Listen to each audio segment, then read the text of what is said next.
hereditary offspring of the European beings belonging to the ruling caste, in whom, thanks to transmission by inheritance from generation to generation during long centuries of predisposition to Hasnamussian properties,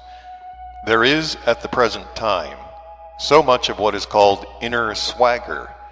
that it would never permit them to blend with the general mass in order to strive together with common efforts to become such three-brained beings as they should be.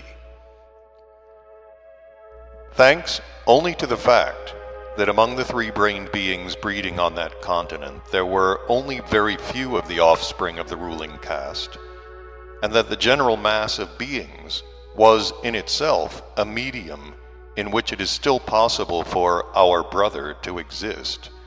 and not be under the influence of those local radiations which are formed,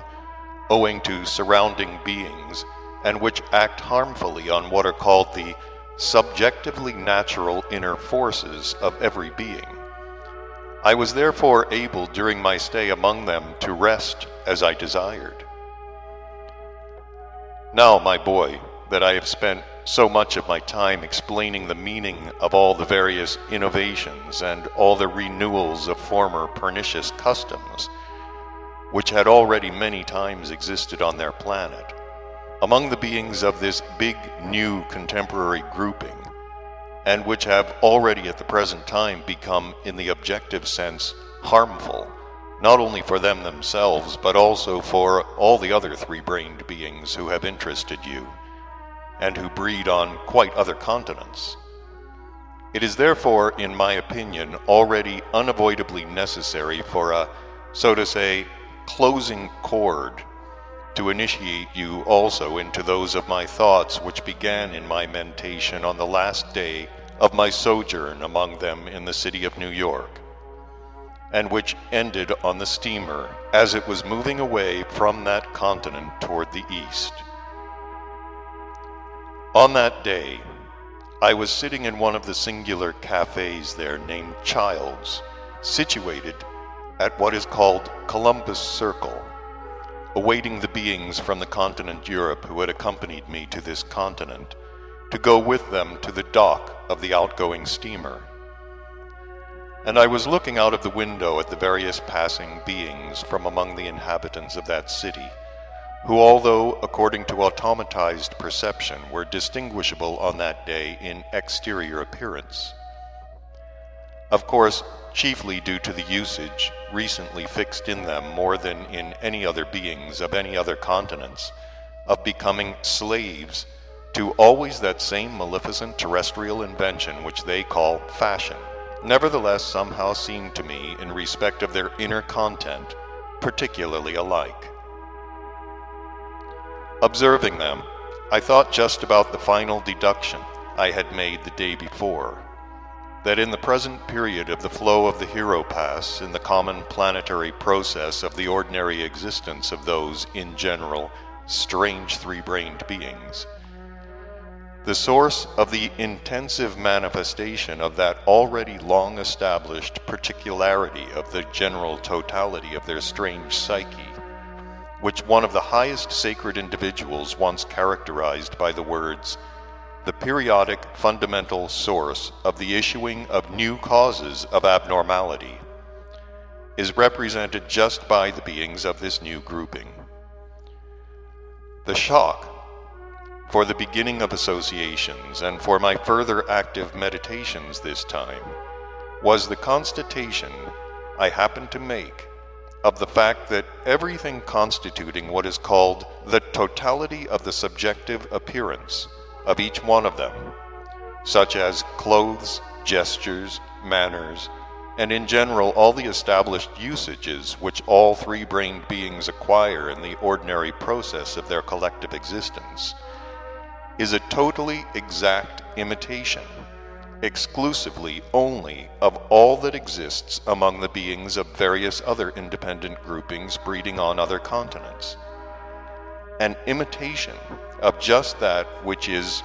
considered by the free beings of these other groupings, that is to say, by those beings among them who have already experienced and consequently been disappointed in everything the process of ordinary existence can give, as unworthy of manifestation by beings similar to them. This accidental constatation of mine at once very much astonished me, chiefly because I was already informed from every aspect and wholly convinced that in the present period everywhere on this planet, the beings of almost all the other groupings, those recently formed, as well as those which are at a very advanced stage of their community, imitate to the full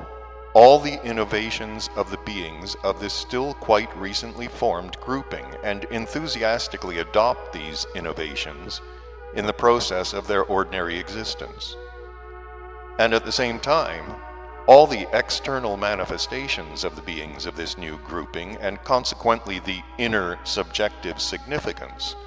which engenders these external manifestations, consist only of that which, as I've already said, has become to the great grief of the free beings of these other independent groupings fixed and inherent in the common presences of the ordinary beings of these groupings. In consequence of this unexpected constatation of mine,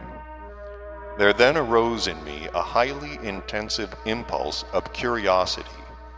to make clear to myself the logical causes which had engendered this terrestrial incongruity. All that day, while sitting in this child's, awaiting the arrival of the beings from the continent of Europe who had accompanied me,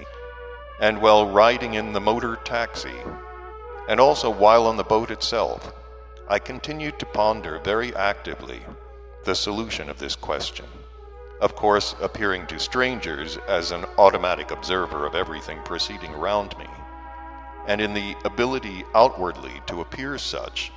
in order to resemble them in this respect, and thus not to be, so to say, conspicuous, or as they say there, not to strike the eye.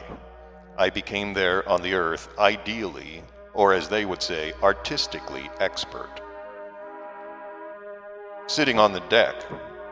looking at the twinkling of the lights on the shore of this continent gradually growing fainter as the steamer moved away towards the east, and pondering over and logically comparing all the facts ensuing one from the other,